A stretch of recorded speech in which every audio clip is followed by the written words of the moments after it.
The rain poured relentlessly, soaking the golden sands outside the luxurious Azure Shore resort. Inside, the halls buzzed with the aftermath of a gala celebrating the merger between two powerful corporations. Abigail Collins, a young but ambitious event manager, leaned against the ballroom's grand wall, feeling the exhaustion settle deep into her bones. Her head spun slightly, a consequence of one too many celebratory glasses of champagne. She needed to find her room desperately before she made a complete fool of herself. Through blurred vision, Abigail stumbled toward the elevator, her heels clacking unsteadily against the marble floor.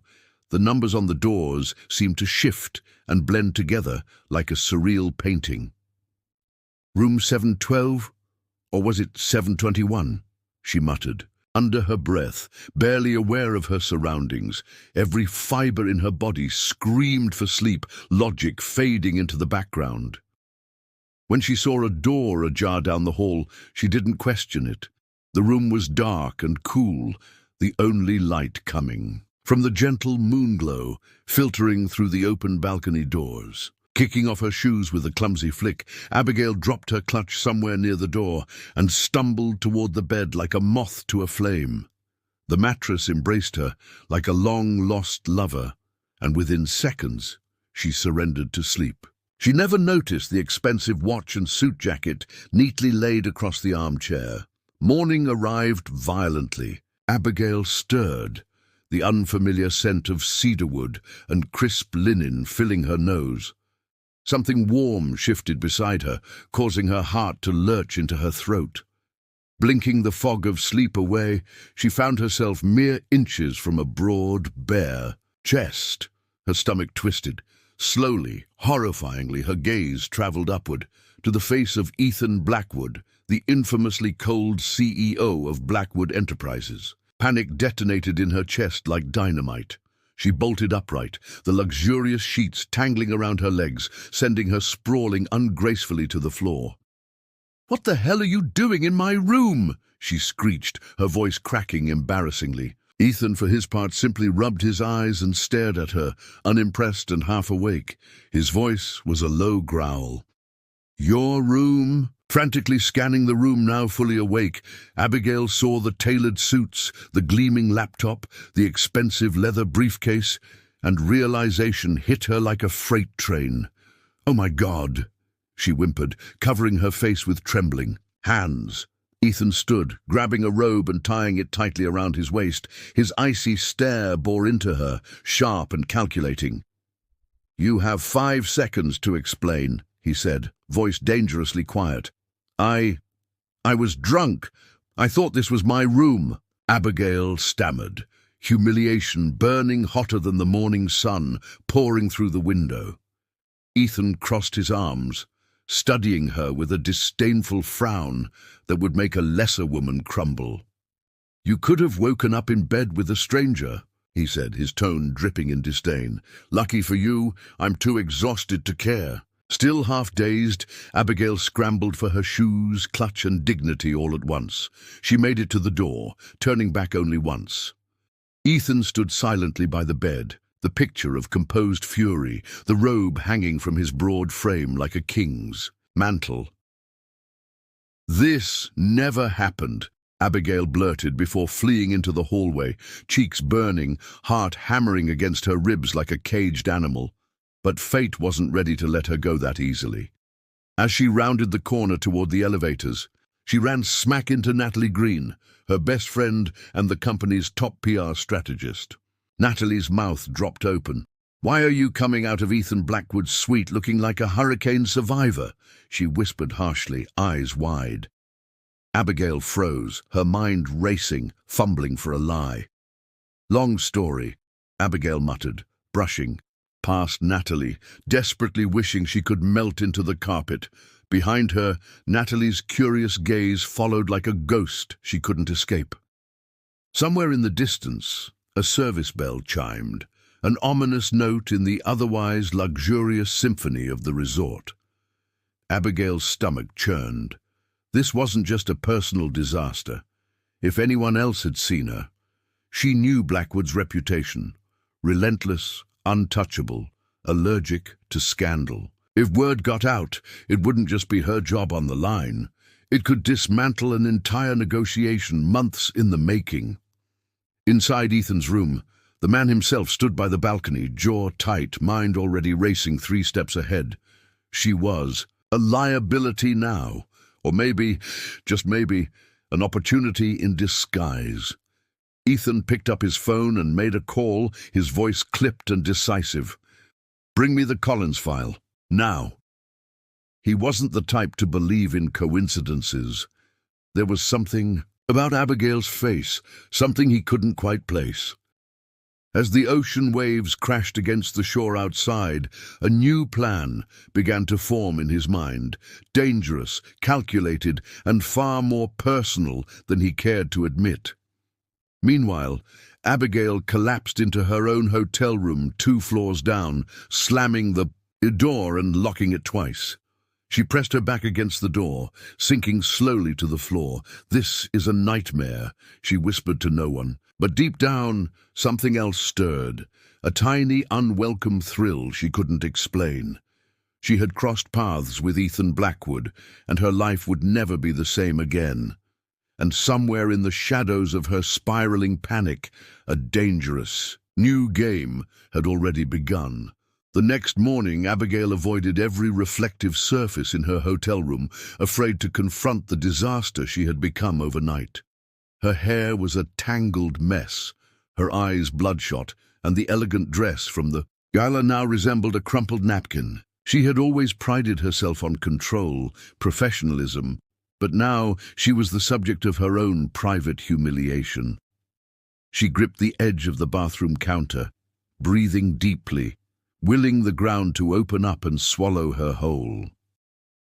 At the same time, 3 floors above, Ethan Blackwood sat on the edge of his immaculately made bed, a glass of black coffee in hand. His jaw was tight, his mind replaying the absurd scene from earlier over and over. A stranger in his bed. He had spent years building an empire on discipline and strategy, and now one drunken girl threatened to dismantle it all. But anger wasn't the only thing gnawing at him. There was curiosity too, a dangerous curiosity. By midday, the gossip engine at Azure Shore Resort had already started churning. Whispers floated around the brunch tables and poolside cabanas.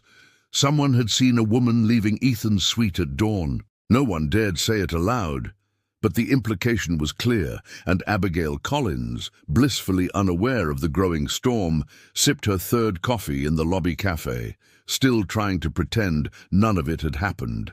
Her phone vibrated against the table. Private number.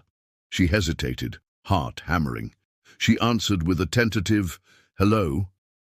Ethan's voice was low, measured, leaving no room for argument. "Conference room B, now." Before she could respond, the call ended. Abigail stared at her coffee like it could offer some magical advice, then forced herself to stand. She already knew running wasn't an option. The conference room was dimly lit and deserted when she arrived.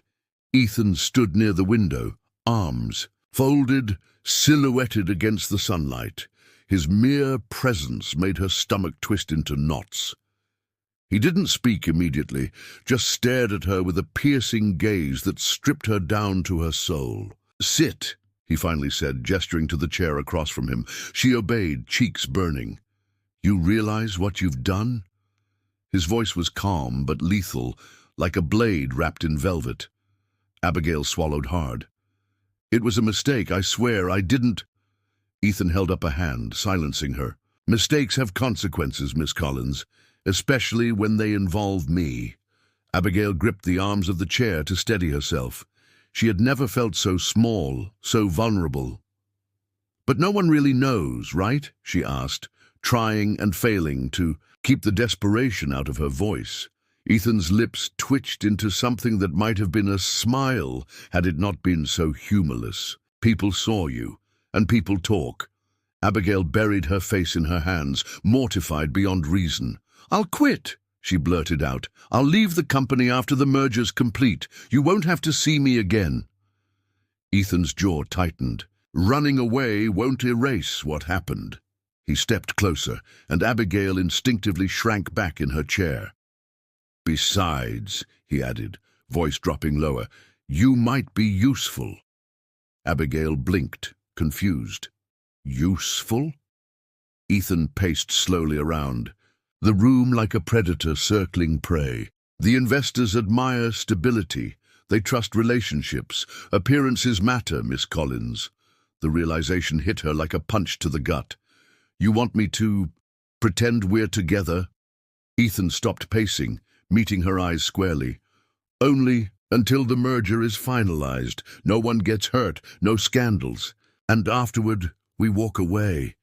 Abigail's heart pounded. The idea was insane, reckless, career suicide. And yet, something inside her, something wild and reckless, considered it. You're serious, she said, her voice barely a whisper. Ethan's face didn't flicker. Deadly! Abigail stood up abruptly, the chair screeching against the floor. This is blackmail, she accused, her voice shaking. Ethan shrugged. Call it strategic survival. The room spun around her. She had no choice. Not really. It was either this or become collateral damage in Ethan Blackwood's pristine world. You expect me to be, what, your fake girlfriend? She spat, incredulous. Ethan's mouth curved into a cruel half-smile. Convincingly, yes. Abigail pressed a trembling hand to her forehead. And if I refuse? Ethan's eyes darkened. Then you'll find it very hard to get another job after this merger collapses. The threat hung heavy between them. Abigail hated him for it, and hated herself more for what she was about to say. Fine, she whispered, each syllable tasting like poison. But there are rules, boundaries, no touching unless absolutely necessary. No private conversations outside of appearances. And when this is over, you pretend you never knew me.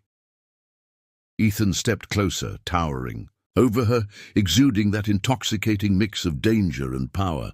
Agreed, he murmured. But the way he said it made her stomach twist again, with something far more dangerous than fear. Without another word, Ethan turned and left the room, leaving Abigail trembling in the aftermath. She pressed a fist to her chest, trying to calm her racing heart. What had she just agreed to? Outside the glass windows, the ocean glinted like a cruel mirror. Somewhere deep inside her, Abigail knew one thing. Whatever game she had just stepped into, it was far more dangerous than she could have ever imagined.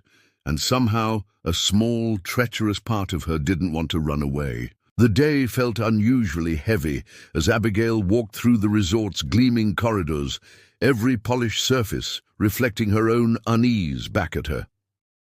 The deal between Blackwood Enterprises and Langston Holdings was at its most delicate phase. Every wrong word, every wrong look could trigger disaster.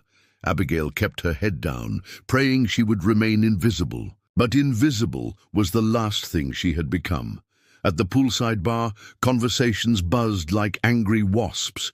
Groups of investors leaned in close, their voices low but urgent. Abigail passed them with feigned indifference, but a single word froze her mid-step. Blackwood. Girlfriend. The words were a dagger through her chest. Her cheeks flamed as she pushed herself forward, refusing to hear any more. But the damage was done. Her hands shook as she clutched her clipboard tighter. Upstairs, in the resort's exclusive executive lounge, Ethan watched the chaos unfold through the tall glass walls. He swirled the whiskey in his glass without drinking, the ice clinking softly. His expression was unreadable, but his mind was working overtime. His investors loved stability, trusted familiarity, and a long-term partner signified exactly that. If this rumor cemented, it could strengthen the deal beyond anything he had planned. Still, a small sliver of guilt gnawed at him as he watched Abigail navigate the minefield downstairs. She wasn't built for games like these. Not yet. She was, still raw, still too honest. Ethan set the glass down and pressed 2 fingers against his temple. He would have to step carefully. If he pushed too hard, she would collapse. If he let her go, everything they had built would turn to ash. Later that afternoon, Ethan called an emergency meeting with the key investors, using the rumors to his advantage. He painted a picture of a stable, happy life beyond the boardroom. He spoke of future plans, hinted at balance and emotional intelligence, and the investors ate it up. Charles Langston, the wily patriarch of Langston Holdings, even, clapped Ethan on the back and said, "It's good to know you're finally human." Meanwhile, Abigail sat on a sun-drenched patio table with Natalie, trying to swallow her rising panic. "They think you're sleeping with Ethan Blackwood," Natalie hissed, eyes wide with a cocktail of horror and awe. Abigail nearly dropped her coffee. "I didn't do anything," she whispered back frantically. Natalie raised an eyebrow. "You mean besides walking out of his suite at 6 in the morning looking like a lost puppy?" Abigail groaned, burying her face in her hands. "This is a nightmare," she muttered, her voice muffled. Natalie leaned closer, her tone serious now.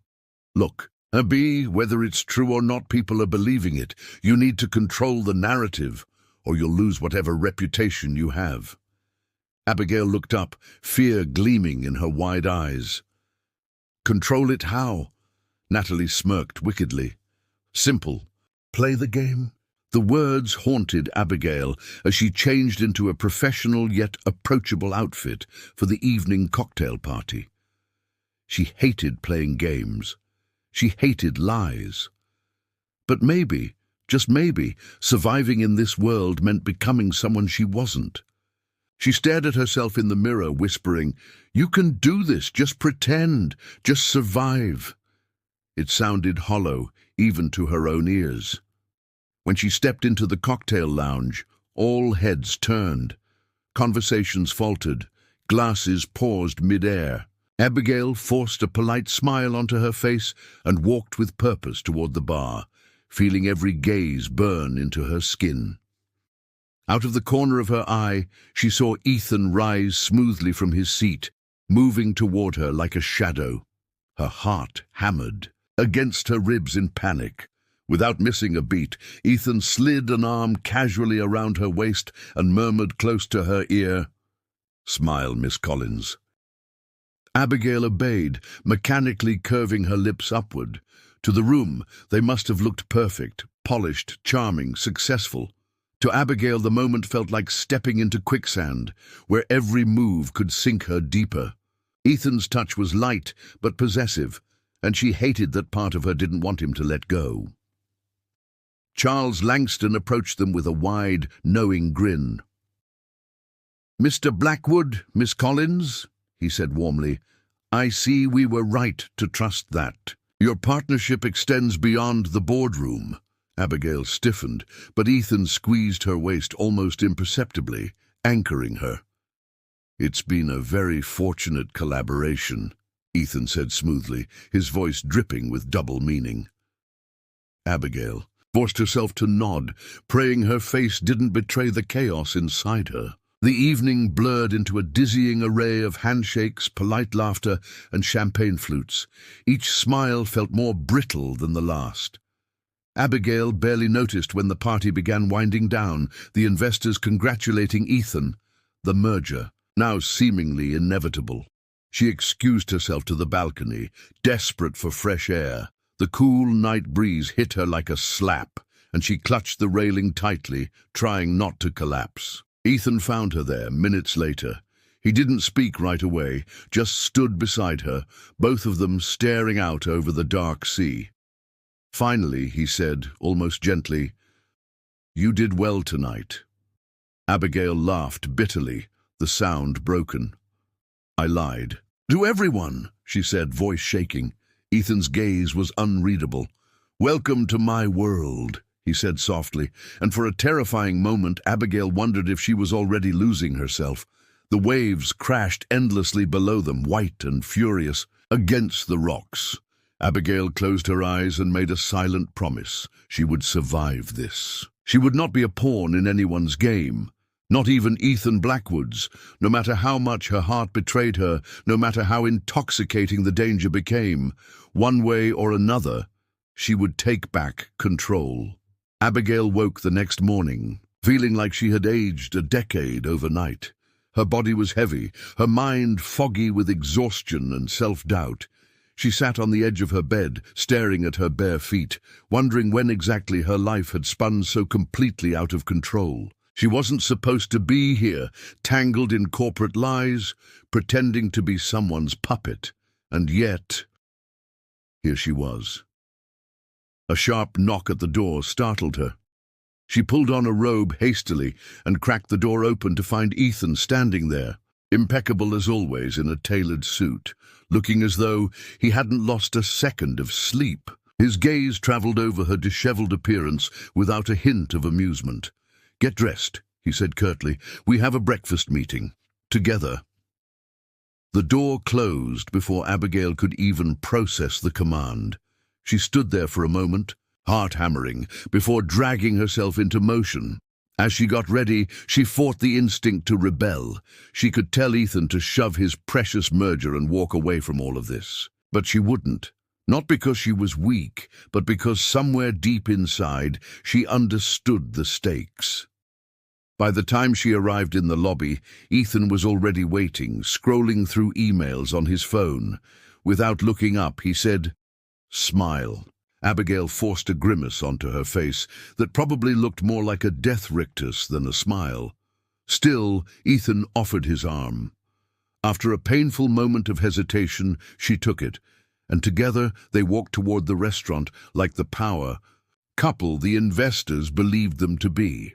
Breakfast was a blur of forced pleasantries, sharp questions from Charles Langston, and strategic smiles from Ethan. Abigail answered questions about her relationship with Ethan with careful vagueness, letting him lead whenever possible. It felt surreal, like she was playing a part in a play she hadn't auditioned for. She wondered how Ethan could remain so composed when she felt like screaming. Afterward, Ethan pulled her aside into one of the private cabanas overlooking the beach. His face was harder than she had ever seen it, his jaw clenched so tightly she thought he might shatter his own teeth. "We need to talk," he said, and Abigail's stomach dropped. She had been expecting this, hadn't she, the part where he accused her of ruining everything. Instead, Ethan sat down, motioning for her to do the same. When she hesitated, he sighed, rubbing the bridge of his nose. "This rumor? It's working," he said. Abigail blinked, confused. "Working how?" He leaned forward, elbows on his knees, voice low. "Langston accelerated the merger. They're seeing us as a stability factor, a safe bet. They want partners they believe can handle pressure." Abigail stared at him, struggling to make sense of it. "So what are you saying?" Ethan met her eyes, his own dark and unreadable. "I'm saying I want to formalize this." Silence fell between them like a guillotine blade. Abigail's heart thudded painfully.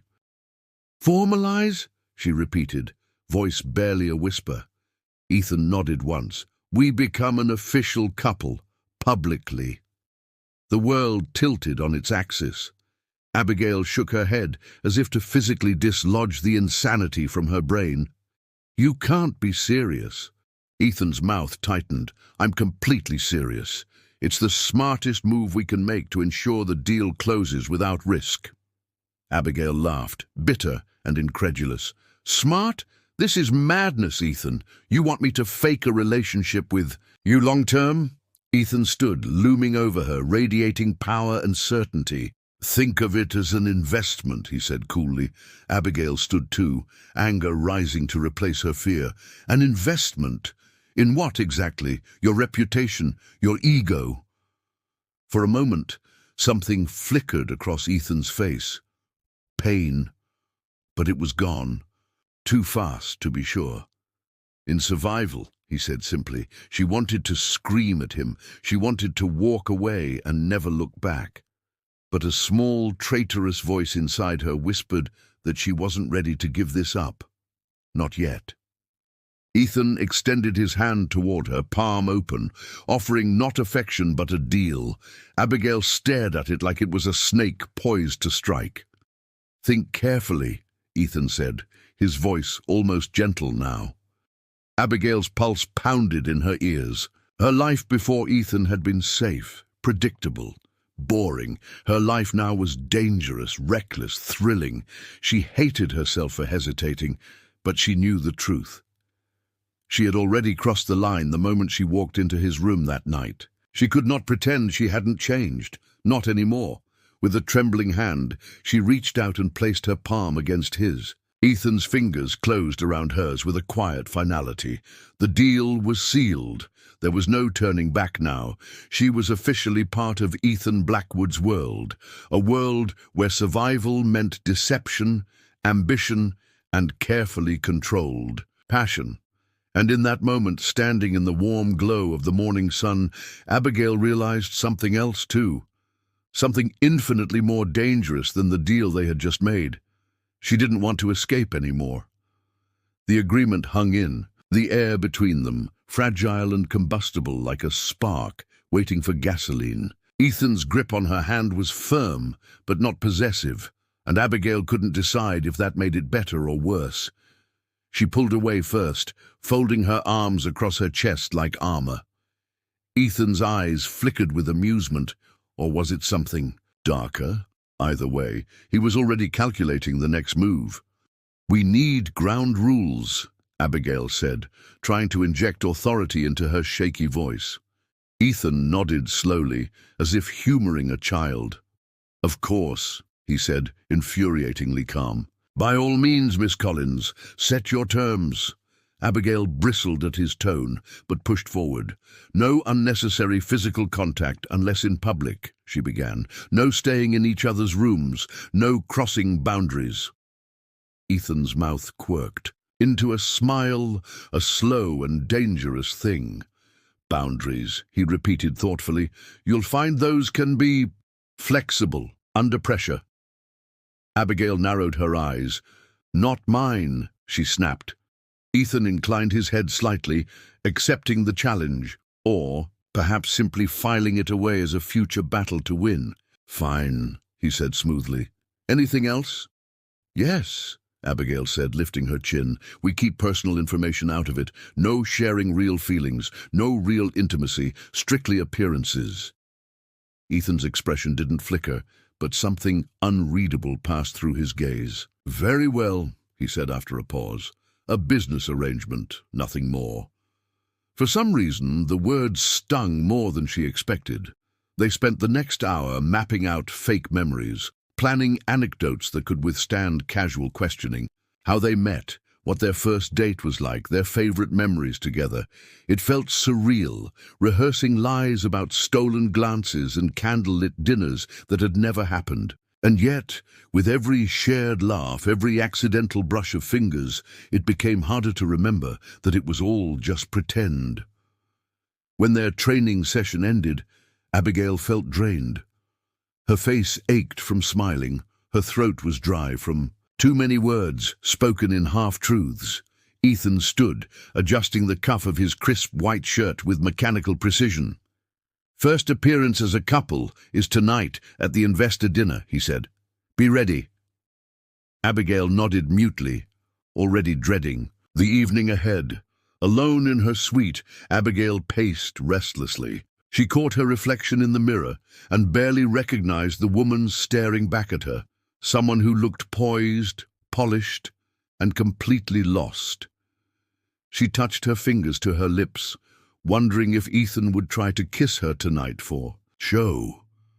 The thought sent a jolt through her, half fear, half something far more dangerous. When she arrived at the ballroom, Ethan was already there, commanding attention as effortlessly as breathing. His suit was tailored to perfection, his hair immaculate, his every move calculated for maximum impact. Abigail felt like a moth drawn to an open flame. He turned at her approach, and for a moment something warm flickered in his eyes before he masked it with a cool smile. "You clean up well," he said under his breath, offering his arm. Abigail hesitated only a fraction of a second before taking it, pasting a serene smile on her face. They moved together seamlessly, Ethan's hand resting lightly at her waist, guiding her through the crowd. Every glance, every subtle touch was for the audience, but it still felt alarmingly real. As they made their rounds, exchanging pleasantries with key investors, Abigail felt her guard start to slip. It was disturbingly easy to play the role when Ethan leaned in close to whisper jokes only she could hear, when he laughed at her feigned indignation with such genuine warmth. She kept telling herself it was an act, but her heart didn't seem to get the memo. At one point, Ethan excused them both from a conversation, leading her toward the terrace. Out in the cool night air, Abigail finally allowed herself to breathe. She leaned against the stone railing, staring out over the moonlit ocean. Ethan joined her, his hand brushing hers for just a second, too quick to be noticed by anyone inside, but enough to send electricity shooting up her arm. "You're doing better than I expected," he said quietly. Abigail turned to look at him, studying his profile. In the silver light, he looked almost vulnerable. "Maybe I'm a better liar than I thought," she said, her voice tinged with bitterness. Ethan smiled without humor. "Maybe you're just better at surviving." The words hit deeper than she cared to admit. The moment stretched between them, taut and humming with unsaid things.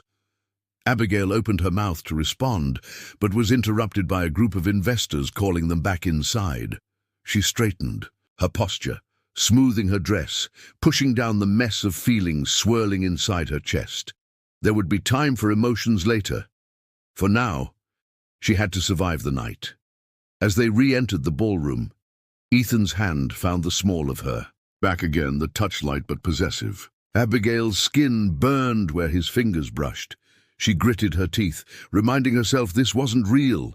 It couldn't be, but no matter how many times she told herself that, her heart refused to listen. And as they smiled for the crowd, pretending to be something they weren't, Abigail realized something that terrified her more than any scandal ever could. Pretending was getting easier. The following days blurred into a series of orchestrated appearances and carefully rehearsed interactions.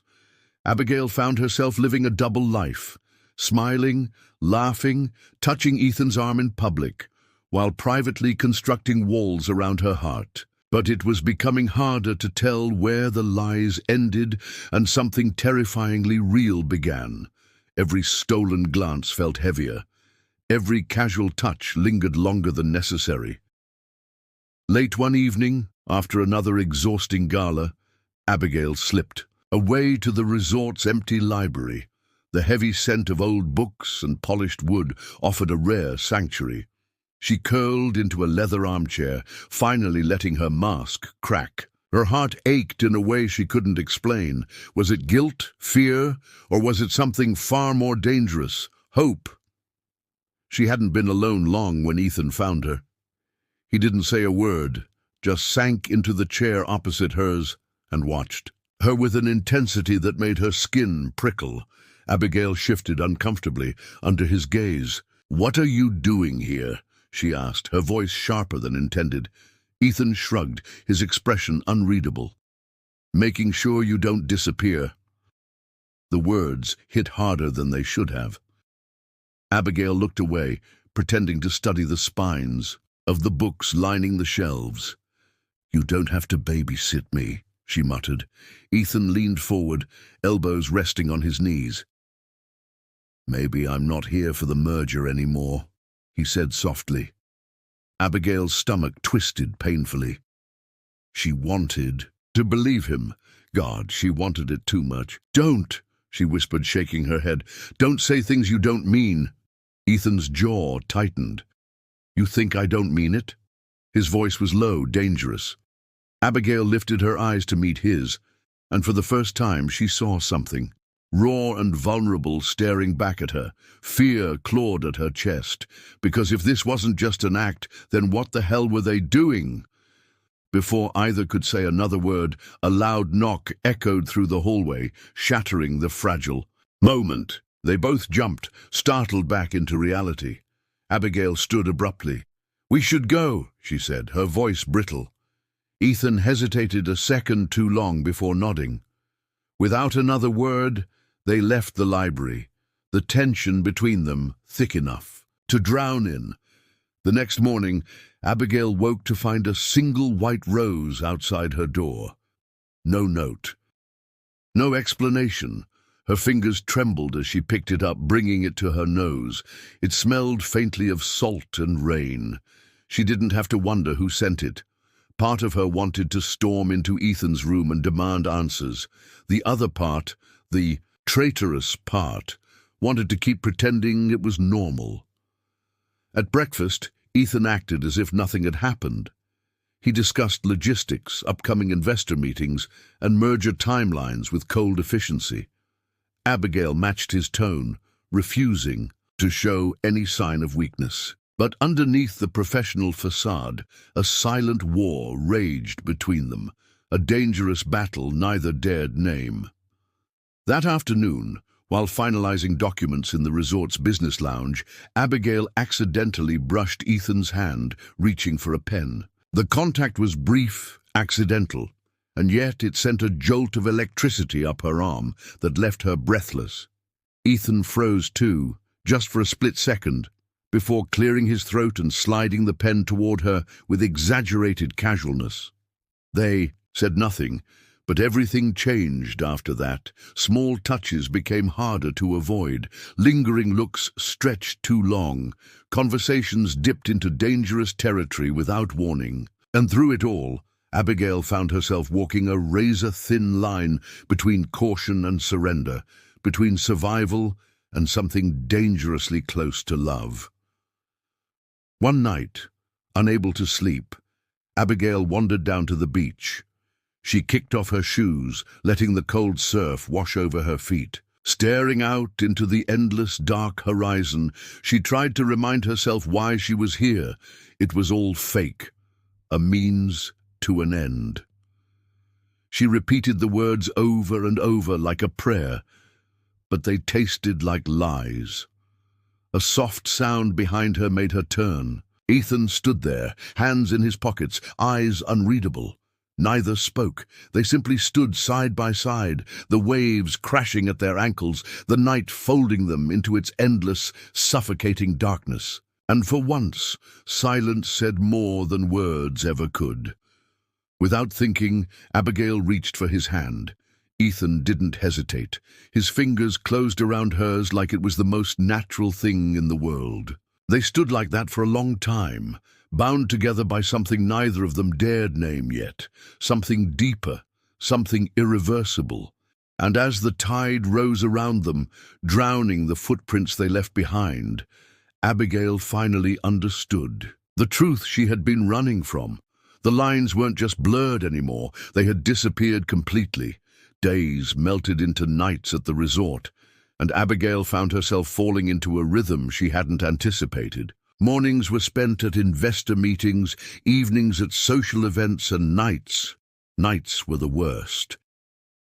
That was when the walls she had built around herself crumbled, leaving her defenseless against memories of Ethan's lingering touches and burning stares. Sleep came sparingly, and dreams came cruel. Abigail had always prided herself on control.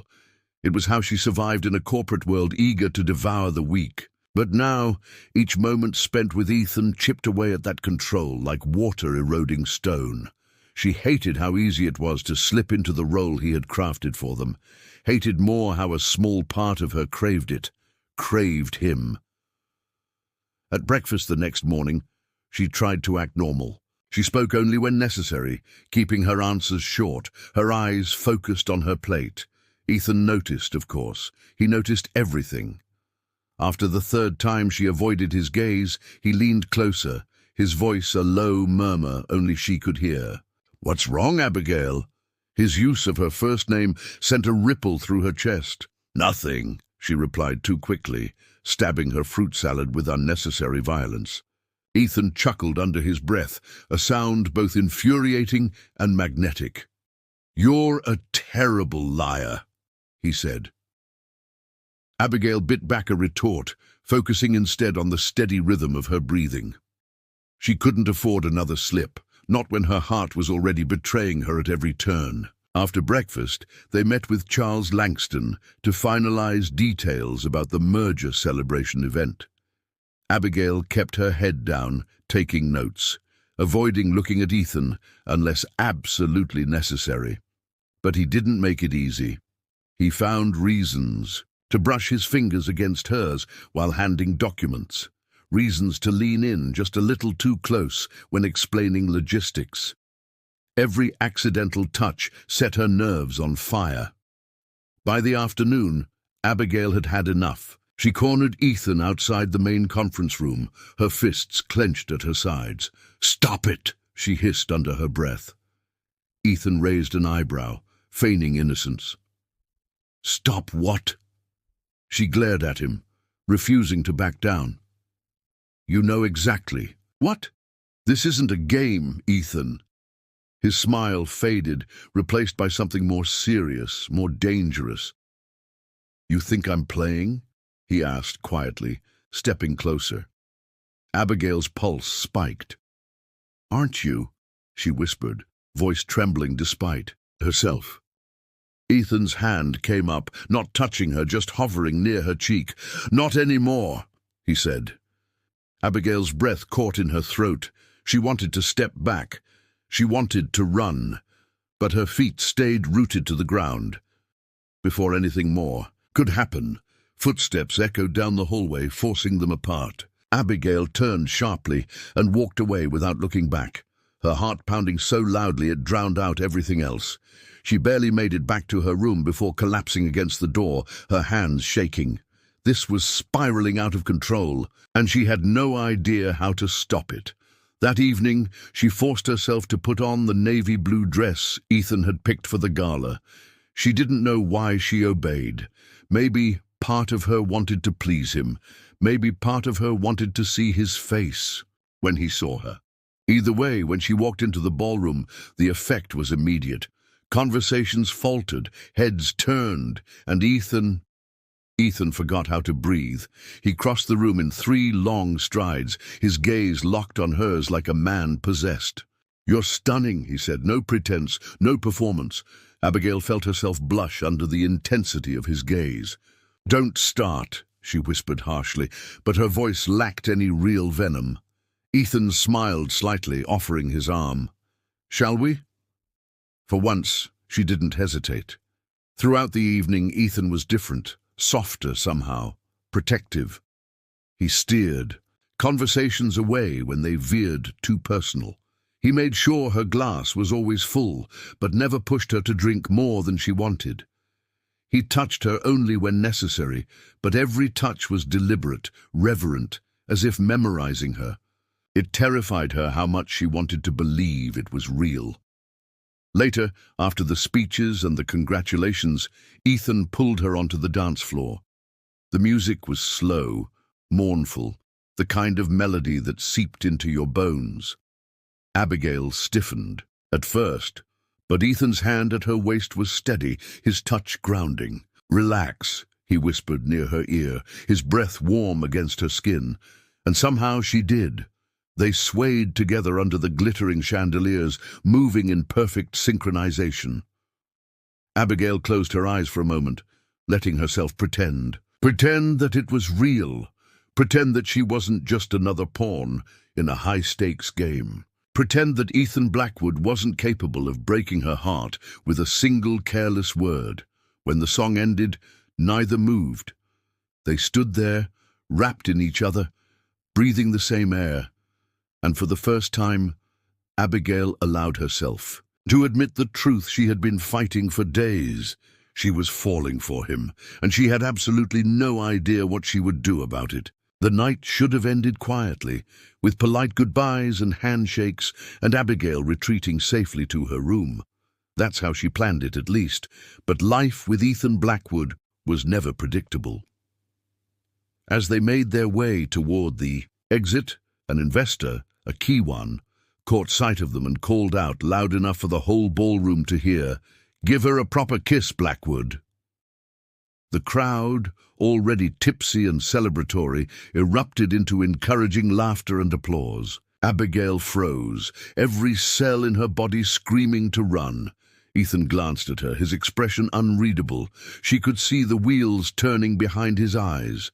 Back down now, and rumors would spiral. Go along with it, and everything they had built might hold. For a moment she thought he would laugh it off, but he didn't. Ethan stepped forward without hesitation, cupped Abigail's face between his hands with a tenderness that shocked her, and kissed her. There was no hesitation, no half-hearted peck. His lips claimed hers fully, deeply, in front of dozens of watchful eyes. The world narrowed to just the two of them, the roaring crowd fading into a distant, meaningless hum. At first, Abigail stood, frozen, caught between instinct and panic.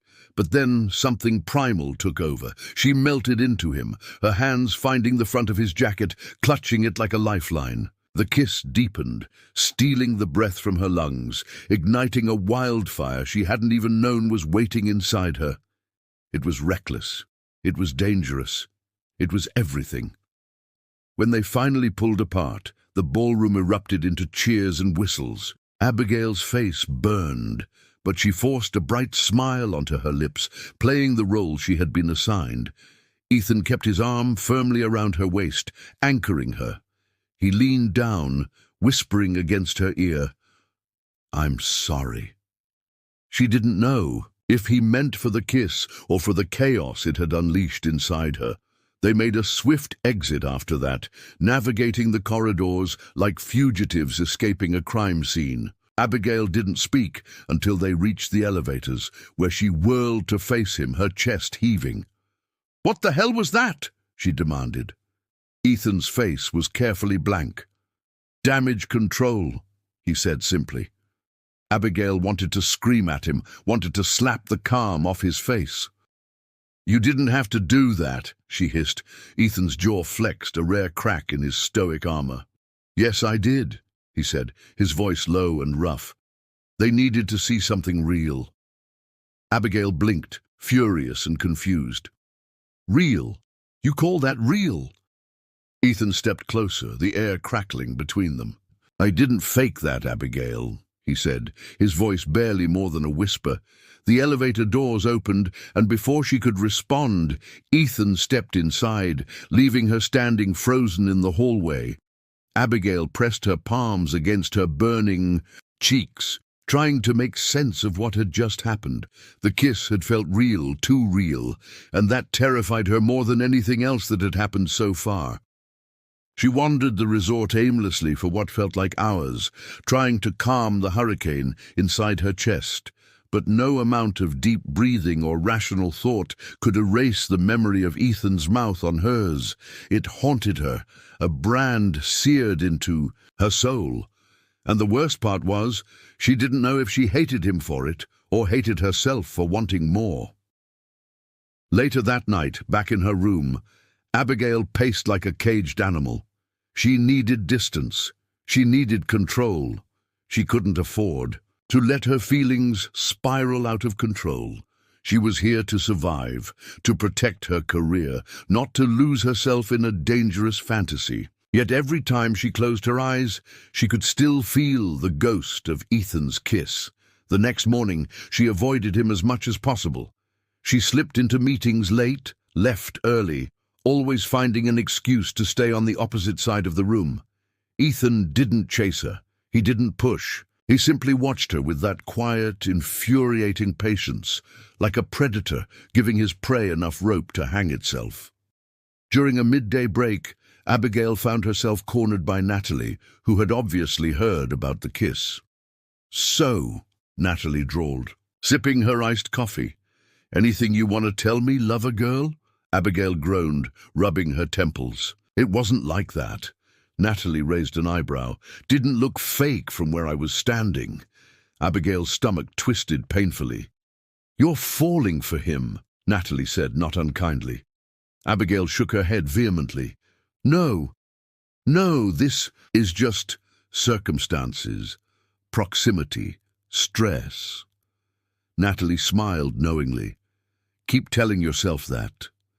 Abigail opened her mouth to argue, but realized it was useless. Deep down, she knew the truth. Ethan Blackwood wasn't just under her skin anymore. He was in her blood. And if she didn't find a way to stop it soon, she would lose everything. Abigail didn't come to breakfast the next morning, nor to the strategy meeting, nor to the lunch, where Ethan was supposed to present final merger updates. She vanished as if the resort had swallowed her whole. Ethan noticed immediately, of course. He noticed everything about her now, the absence of her laughter, the way his chest ached in the silent spaces she used to fill. He told himself it didn't matter, that this was business, that he didn't need her. But when he stood at the podium alone, facing a sea of investors, he felt hollow in a way he hadn't anticipated. He delivered the presentation flawlessly, as always, yet every word tasted like ash in his mouth, and when Charles Langston asked casually where Abigail was, Ethan lied without blinking. "Not feeling well," he said smoothly, flashing his practice smile. The room chuckled sympathetically and moved on. But Ethan's mind stayed frozen on that one truth. He had pushed her too far. The kiss had shattered the fragile truce between them. It had been reckless, impulsive, and completely undeniably real, and now he was paying the price for letting himself feel. Meanwhile, Abigail hid in one of the abandoned poolside cabanas, phone clutched to her chest. She ignored the texts, the missed calls, the polite knocks at her door. She needed time, she needed space, she needed to remember who she was before Ethan Blackwood invaded her carefully constructed life. Before he made her want things she had, sworn she would never need. Natalie found her eventually, sliding into the cabana with a knowing look. "You can't hide forever, you know," she said, handing Abigail a bottle of water. Abigail took it silently, staring out at the glistening ocean.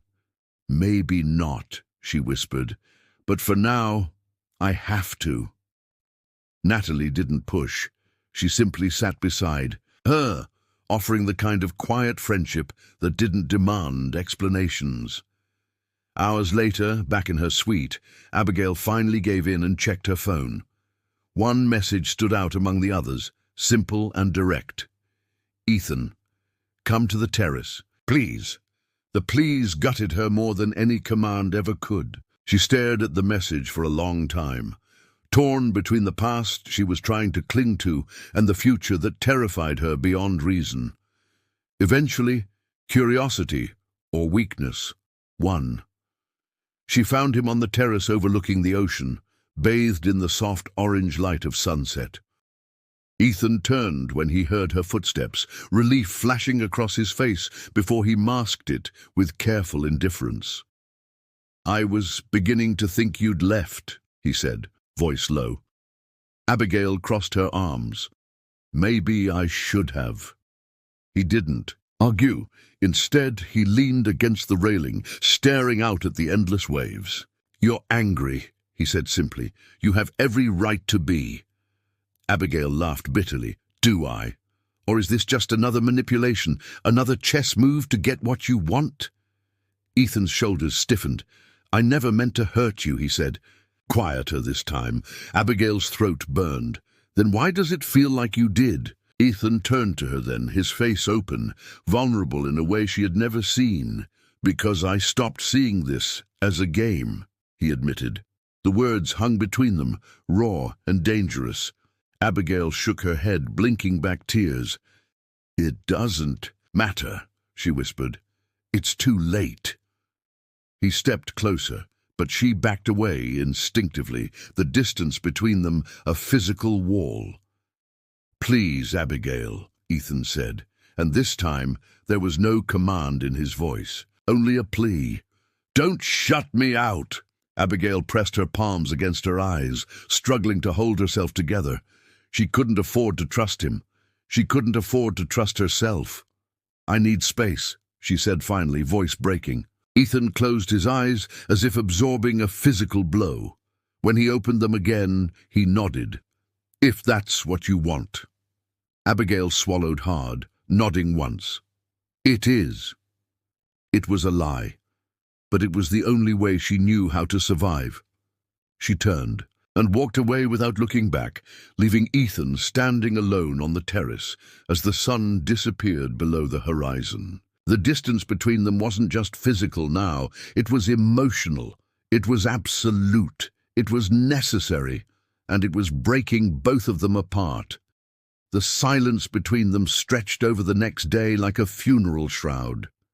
Abigail threw herself into work, focusing on spreadsheets, timelines, anything that kept her mind off Ethan. It was easier to pretend he didn't exist when she buried herself under responsibilities. But every time she passed him in the hallways, every time their eyes accidentally locked, it felt like walking through fire.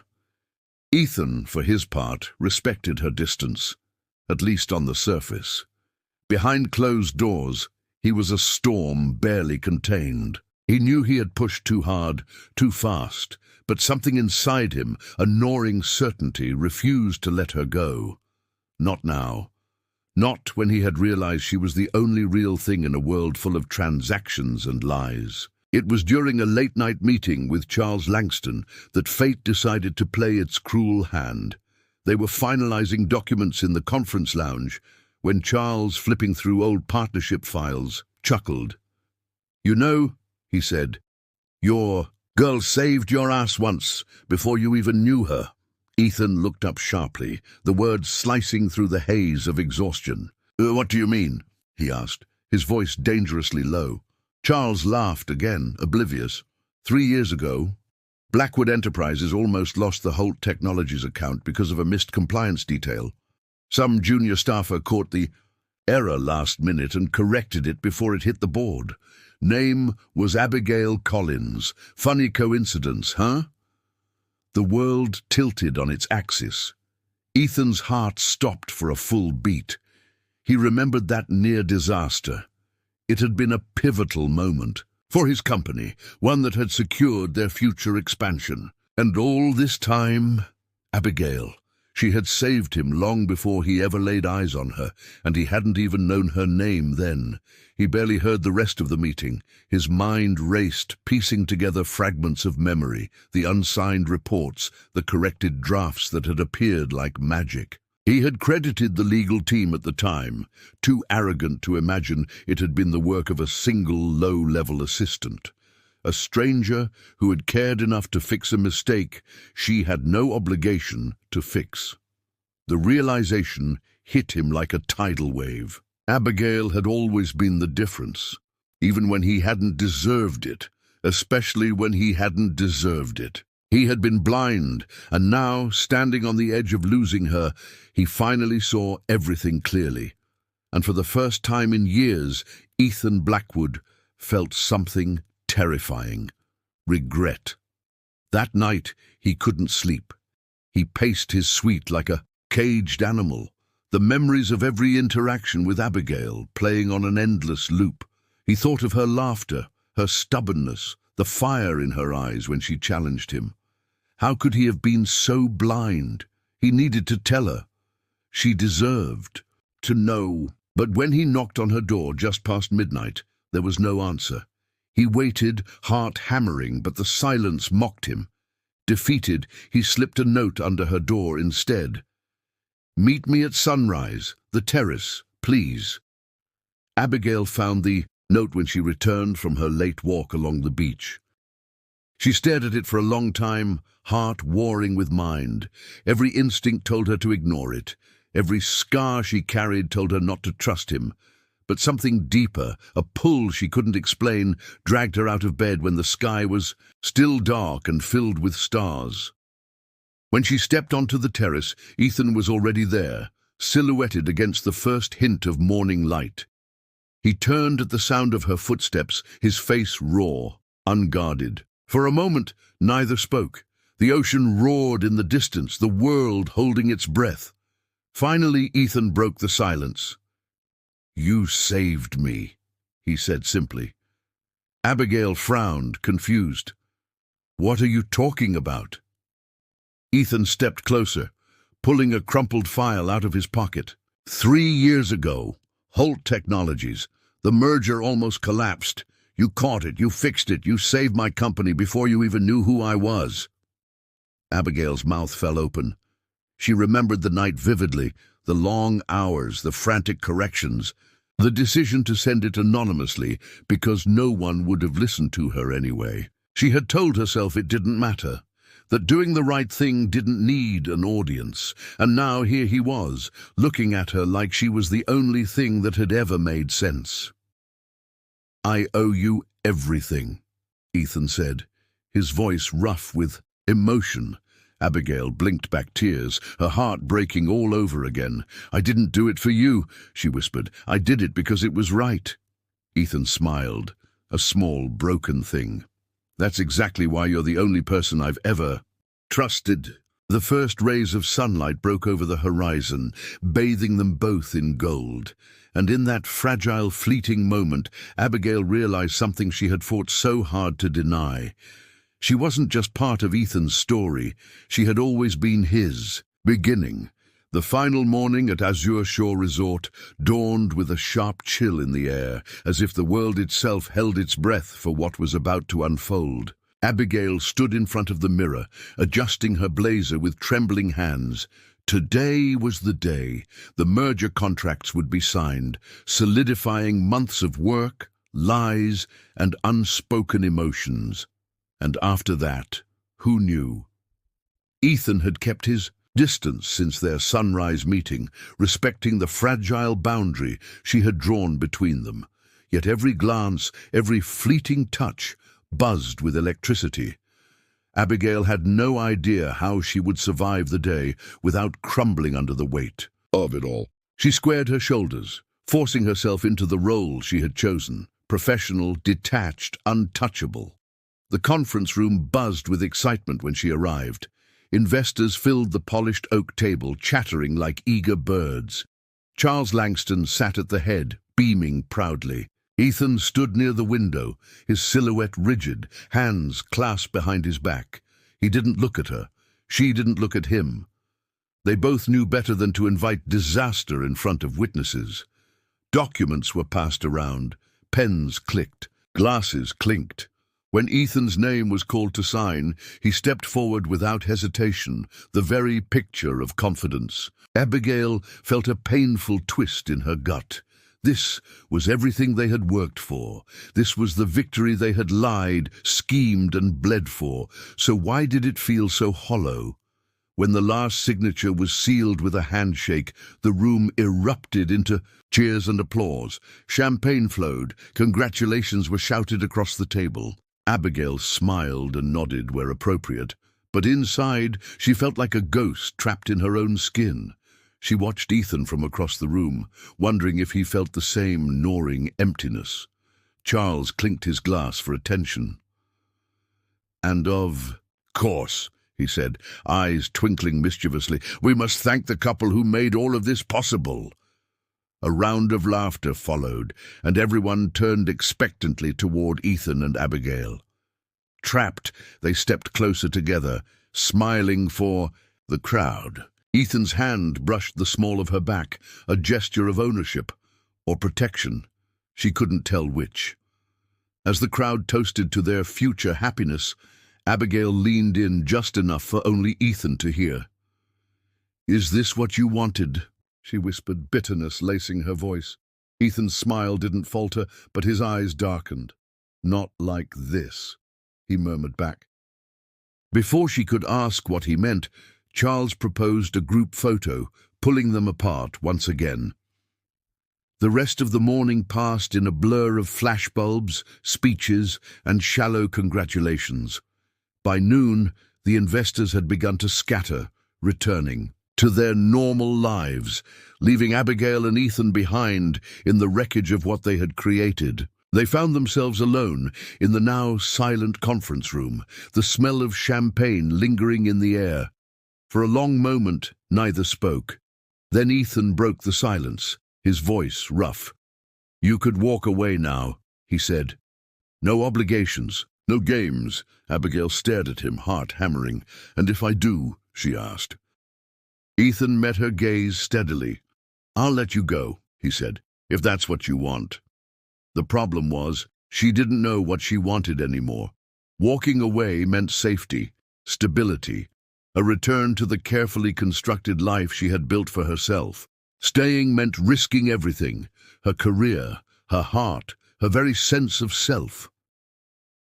Abigail pressed her palms against the edge of the table, grounding herself. "I need time," she said finally, voice shaking. Ethan nodded, as if he had expected nothing less. "Take all the time you need," he said. "Just know—" He hesitated, then finished quietly. "I'm not going anywhere." Abigail's throat tightened painfully. She turned away before he could see the tears gathering in her eyes. Outside the resort, the world spun on as if nothing had changed. But for Abigail Collins and Ethan Blackwood, everything had changed. The final deal had been made, the signatures inked, the lies solidified, and now all that remained was the hardest decision of all, to keep pretending or to finally choose something real. The taxi ride back to the city felt longer than any journey Abigail had ever taken. She sat rigidly against the seat, hands clenched in her lap, replaying every word Ethan had said. No obligations, no games. Yet the weight of their history, of their unspoken truths, pressed down on her chest until she could barely breathe. She had run once before. Could she do it again? Ethan didn't contact her the first day, or the second. Not a call, not a text, nothing. Abigail told herself it was better this way, cleaner, final. Yet every time her phone buzzed with a meaningless notification, her heart jumped and fell in the same breath. She hated how much space he occupied in her mind, hated even more how much of her heart he had claimed without permission. On the third day, she cracked. She found herself standing outside his office tower, rain dripping from her hair. Heart pounding against her ribs. What was she doing? She didn't even know if he would see her. She was about to turn away when the door swung open, and there he was, Ethan Blackwood, just as devastatingly composed as ever. For a moment, neither spoke. The city roared around them, horns blaring, people rushing past. Ethan stepped forward, his face unreadable. "Abigail," he said, voice low like a prayer. Her throat tightened painfully. "We need to talk," she said. Ethan nodded once and led her inside, up the elevator, into his private office that smelled like cedar and leather and memories. Once the door clicked shut behind them, Abigail whirled to face him, anger and fear colliding inside her chest. "What were we even doing?" she demanded, voice trembling. "Was any of it real, or was it just another negotiation tactic to you?" Ethan flinched, the first real crack in his armor. "It started as business," he admitted, "but it didn't stay that way. You lied to me," she whispered, tears threatening to spill. "You used me." Ethan crossed the room in 2 strides, but he didn't touch her. He simply stood there, his voice rough with desperation. "I lied to myself, Abigail. I told myself I could keep this clean, that I could use you without getting attached. But I was wrong." Abigail shook her head, stepping back. "You don't get to say that now," she said bitterly. "Not after everything." Ethan's hands clenched at his sides. "I love you," he said simply, the words falling between them like broken glass. Abigail stared at him, heart slamming against her ribs. She had imagined hearing those words 1,000 times. She had never imagined they would terrify her this much.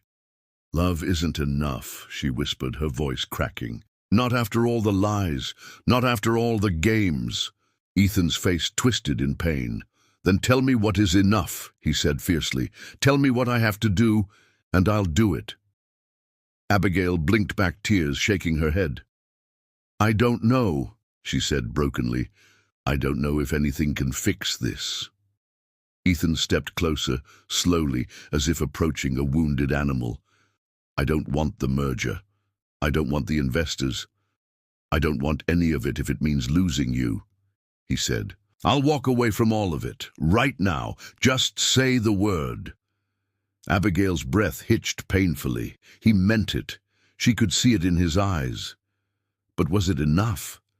I'm scared, she admitted, the confession tearing out of her. I'm scared you'll hurt me again.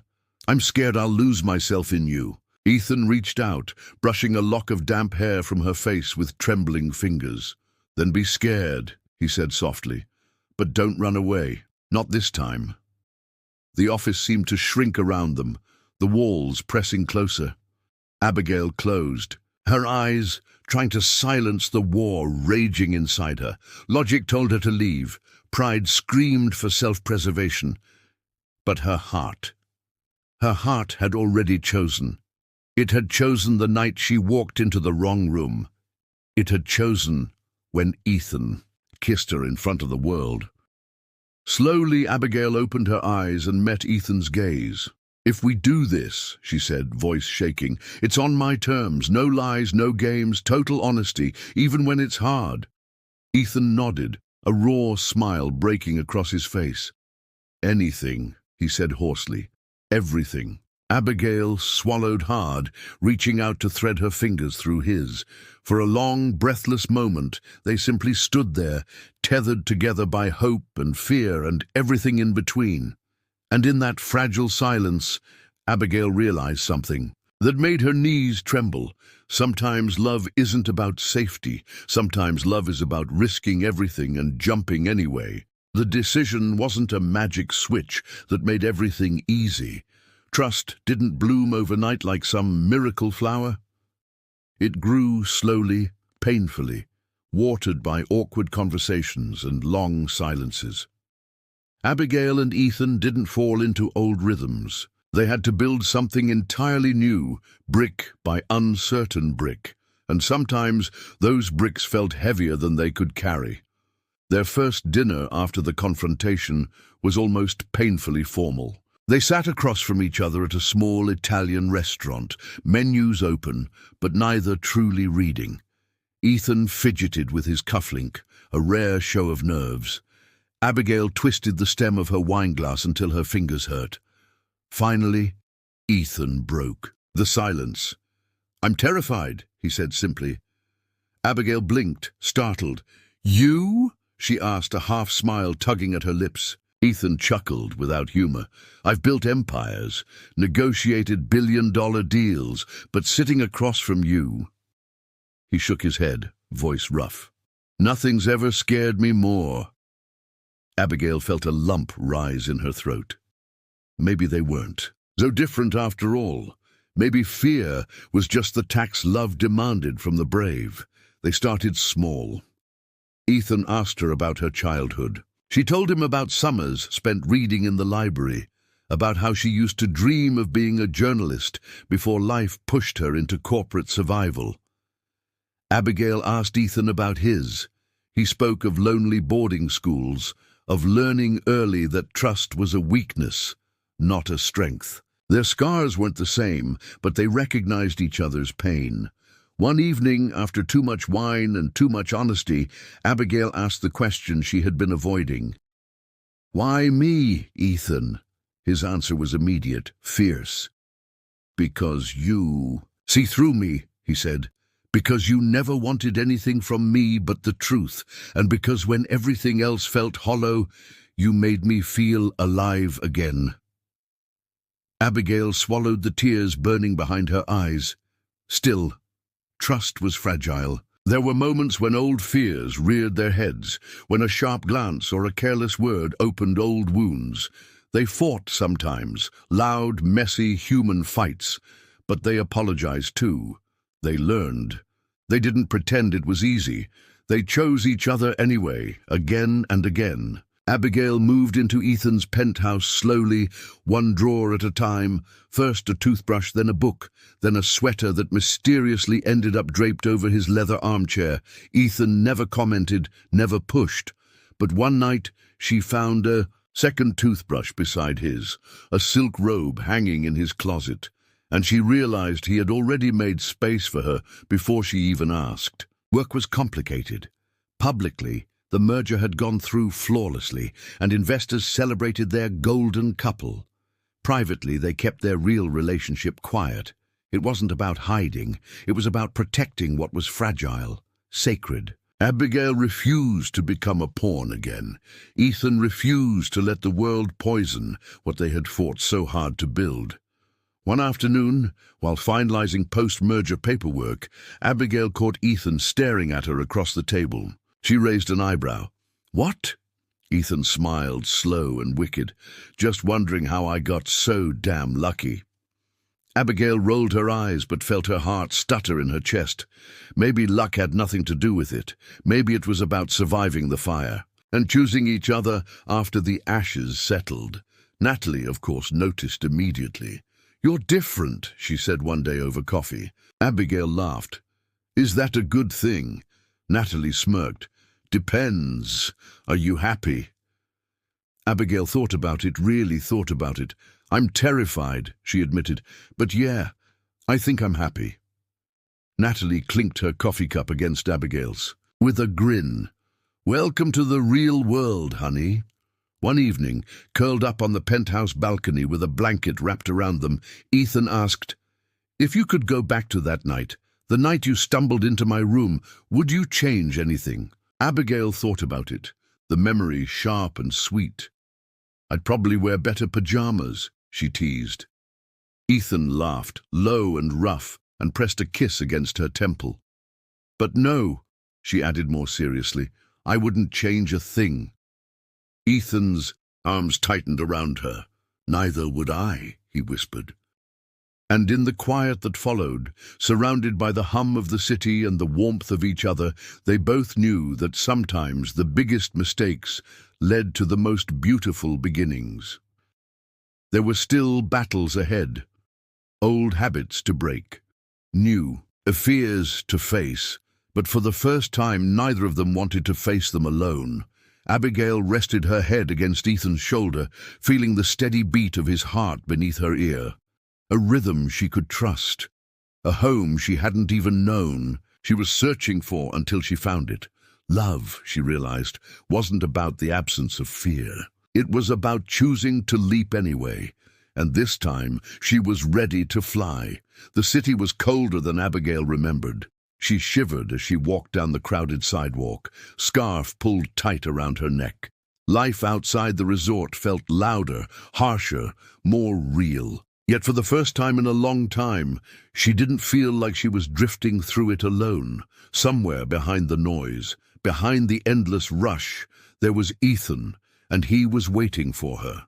They didn't rush into announcing their relationship. There were no grand posts, no flashy declarations. It was quieter than that. A brush of fingers under the table during meetings, a lingering look across the room, private smiles shared in stolen seconds. They weren't hiding anymore, but they weren't flaunting it either. Some things were too precious for public consumption. Ethan adapted surprisingly well. He learned how to be patient, how to apologize without defense, how to sit with discomfort instead of controlling it. Abigail learned, too, how to trust in small doses, how to speak her fears aloud, how to let someone catch her when she stumbled. They built something raw and messy and beautiful. It wasn't perfect, it was better. They carved out a few sacred rituals amid their chaotic lives. Sunday mornings spent reading newspapers side by side. Thursday night dinners at the Little Ramen. Shop Abigail loved. Late-night rooftop talks when the noise of the world became too much. It wasn't the grand gestures that mattered. It was the small, ordinary moments. The ones that stitched them together when everything else threatened to. Pull them apart. One Thursday evening, Abigail sat across from Ethan at the ramen shop, laughing at something he said about terrible investor etiquette. She caught him staring at her, his chopsticks forgotten, his smile soft. "What?" she asked, wiping a stray noodle from her chin. Ethan shook his head, almost disbelieving. "You're just everything." he said, almost to himself. Abigail blushed, tossing a napkin at him. "You're getting soft, Mr. Blackwood," she teased. Ethan grinned, catching the napkin easily. "Only for you, Miss Collins." The casual intimacy of it, the way they could flirt and fight and forgive so seamlessly, filled Abigail's chest with a quiet, aching kind of joy. This was what she had fought for. This was what they had almost lost. Work remained complicated, of course. Gossip never fully died. Some colleagues whispered behind closed doors. Some questioned Abigail's promotions, her presence at key meetings. She learned to live with the scrutiny, to hold her head high and let her work speak louder than rumors. And through it all, Ethan had her back. Always. Natalie became her fiercest defender, taking vicious pleasure in shutting down office gossip with a single glare. "You're a force now, Abby," she said one afternoon over coffee. "Get used to it." Abigail laughed, but inside, a part of her believed it. She wasn't the scared assistant anymore. She was a partner, an equal, and for once she wasn't afraid of her own strength. One night, after a brutal board meeting, Ethan surprised her with a picnic on the penthouse balcony. Cheap takeout, wine drunk from plastic cups, and a blanket under the stars. "We could have gone somewhere fancy," Abigail teased, biting into greasy lo mein. Ethan shrugged, stretching out beside her. "Fancy's overrated. I'd rather have this, with you." They talked for hours that night. About dreams, about fears, about a future neither had dared imagine a few months ago. For the first time, Ethan spoke about things beyond mergers and stock prices. He talked about wanting a real home, about maybe someday taking time away from the ruthless grind. Abigail listened, heart full to bursting, wondering how she had ever been afraid of loving him. Still, despite the happiness blooming between them, a tension lingered, an invisible thread neither could quite cut. There was something Ethan hadn't said yet, something important. Abigail could feel it in the way he sometimes stared at her when he thought she wasn't looking, in the way his hands sometimes trembled slightly when he touched her. She didn't push. She knew better now. Some truths had to come in their own time, and she trusted them enough to wait. But deep inside, she knew that whatever was coming would change everything. Again. And she wasn't sure whether she should be terrified or ready. The night of the merger celebration gala arrived faster than Abigail expected. She stood in front of the mirror, adjusting her simple but elegant black dress, heart pounding. Tonight was supposed to be about work, about showing the world that Blackwood Enterprises and Langston Holdings were stronger together. And yet all Abigail could think about was Ethan, the way he had been acting quieter, more intense. When Ethan arrived at her door to escort her, he looked devastating in his midnight blue suit. His eyes swept over her slowly, reverently, as if memorizing every detail. "You're breathtaking," he said simply, and Abigail smiled, nerves buzzing. Under her skin, they rode the elevator in silence, standing close but not touching, the tension between them electric. The gala was a dazzling affair, all glittering chandeliers and champagne towers. Abigail played her role effortlessly, charming investors, laughing at polite jokes. Ethan remained by her side, a steady, grounding presence. Yet something about him felt different tonight. His hand kept brushing hers. His gaze lingered longer than usual. Something was coming. Abigail could feel it in her bones. After dinner, Charles Langston clinked his glass to call for attention. "Ladies and gentlemen," he boomed, "we're here to celebrate not just a partnership between companies, but between people who remind us what true loyalty looks like." The room erupted in applause, and Abigail smiled politely, her stomach twisting. With unease, Ethan leaned in, whispering, "Come with me." Without waiting for her answer, he took her hand and led her away from the ballroom, out onto the moonlit balcony.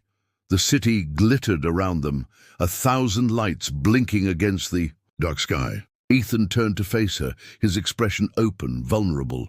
Abigail's heart slammed painfully against her ribs. "Ethan, what's going on?" she asked, breathless. He didn't answer immediately. Instead, he reached into his jacket pocket and pulled out a small velvet box. Abigail gasped, one hand flying to her mouth. Ethan dropped to one knee, not in some grand, rehearsed way, but clumsily, nervously, like a man who had spent his life preparing for everything except this moment. "I'm not good at this," he began, voice shaking. "I'm good at contracts, at negotiations, at winning. But when it comes to you, I'm terrified every second I might lose you." Abigail's vision blurred with tears. Ethan opened the box to reveal a simple, stunning diamond ring. "I don't want a business partner," he continued, voice thick, with emotion. "I want my partner in life. I want the fights," he said, "the messy mornings, the bad days and the better ones. I want every single thing about you, Abigail Collins. No contracts, no lies, just us." Abigail felt the world tilt and steady all at once, like finding gravity after years of floating. She knelt down in front of him, tears spilling freely now. "You're crazy," she whispered, laughing through her sobs. Ethan smiled, the most beautiful, broken smile she had ever seen. "Completely," he agreed, "but only for you." Abigail cupped his face in her hands, heart so full she thought it might burst. "Yes," she breathed. "Yes, Ethan. Always yes." He pulled her into his arms, lifting her off the ground, spinning her once under the stars. Their laughter mingled with the soft sounds of the city below. When he kissed her, it wasn't careful or calculated. It was raw, real, desperate. It was everything they had fought for, everything they had bled for. It was home. Later, when they returned to the ballroom, hand in hand, the room erupted into cheers and applause. Natalie barreled into Abigail with a squeal, hugging her tightly. "Took you long enough," she cried. Abigail laughed, dizzy with happiness. For the first time, the whispers didn't matter. The stares didn't matter. All that mattered was the man standing beside her. As they danced under the glittering chandeliers, Ethan whispered against her ear, "This isn't the end, you know." Abigail smiled, resting her head against his chest. "I know," she murmured. "It's just the beginning." And in his arms, she believed it with everything she had. Because real love isn't perfect. It's terrifying, messy, inconvenient, and absolutely, beautifully worth it. Wow, what a story, right? I'd love to hear what you thought. Drop a comment, rate it from 1 to 10, and tell me where you're watching from. And hey, don't forget to subscribe and check out the other stories we have on the channel. There's so much more waiting for you.